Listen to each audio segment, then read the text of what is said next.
সর্বোচ্চ এবং দক্ষিণ এশিয়ার তৃতীয় সর্বোচ্চ। আমাদের প্রবাসীদের সুখ দুঃখের গল্প নিয়ে এবার মাঠে আসছে প্রবাসে রেমিটেন্স যোদ্ধাদের জীবন সংগ্রাম।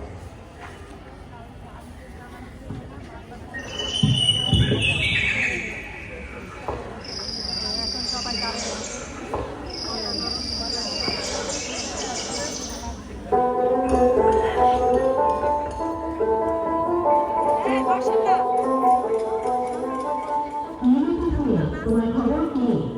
কি আর করতাম চাচা, কাজ কাম নাই, এখন তো পক্ষে বলবার জন্য। তো এভাবে বলে আছো কেন? দুটো জিয়া ধরে আমায় করো। বৃদ্ধের যা কি একটা সুজা কিছুই তো পারি। আর এই তেরা এনে সব আমার একটা বাইকটা আছে বুঝছো? এই নতুনটা মানে তো এটা গেছিল। কিন্তু চাচা একটু দাঁড়াই মধ্যে নিজের সত্যি কাম কিন্তু আমি না পাকালি করো না। আর এই বাইকটা তুমি দিই হেরে খুব হতো। আর না 5 লাখ টাকা দিবেন তাও হয়ে যাবো। তুতিয়া আর এই লোকই খালি বিবেকান বন্ধক দাও আর বিদেশ দাও।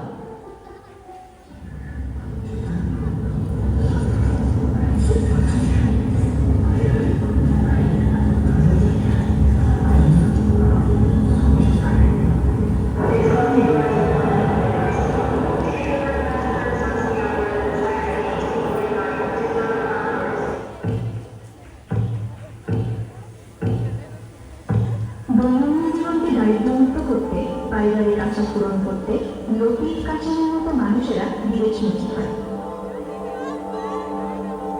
লতিফের মতো মানুষেরা পরিপূর্ণ জ্ঞানের অভাবে দালাল চক্রের শিকার হয়।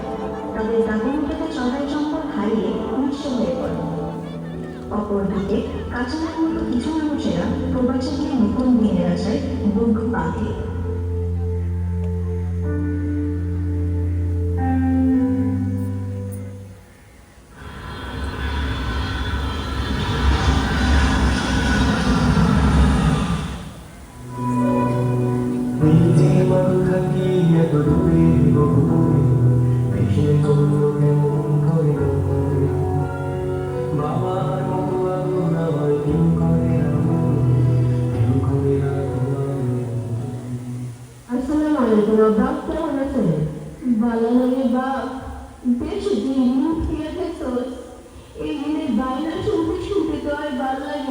আচ্ছা আব্বা, আপনি চিন্তা করেন না, আমি মেনে দিতেছি। সারাটা দিন রাত খালি আর খালি এরপরে মেনে চলে না। মানসিক এভাবে লাগছে।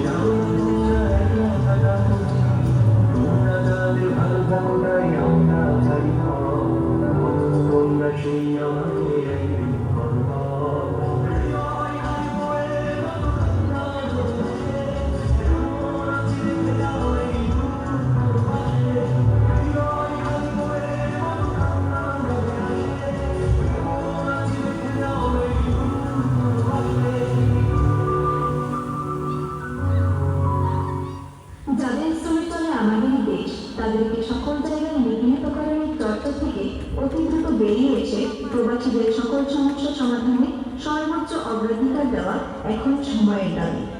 বিদেশের বুকে শোষণ, ভাষার অদৃশ্য দেওয়া সবই তাদের সজাগ কণ্ঠকে স্তব্ধ করে দেয়। তবে এখনো একটি স্নিগ্ধ আলোর ঝিলিক রয়েছে। এখনই সময় সেই আলোর পথে পরিবর্তন আনার। একত্রে আমরা প্রতিবন্ধকতাগুলোকে সুযোগে রূপান্তরিত করতে পারি। আমাদের রেমিটেন্স যোদ্ধাদের ভবিষ্যৎ কেবল টিকে থাকার নয়, বরং সমৃদ্ধির পথ চলার।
শক্তিকেই মানুষ অর্থনীতি ডাকে।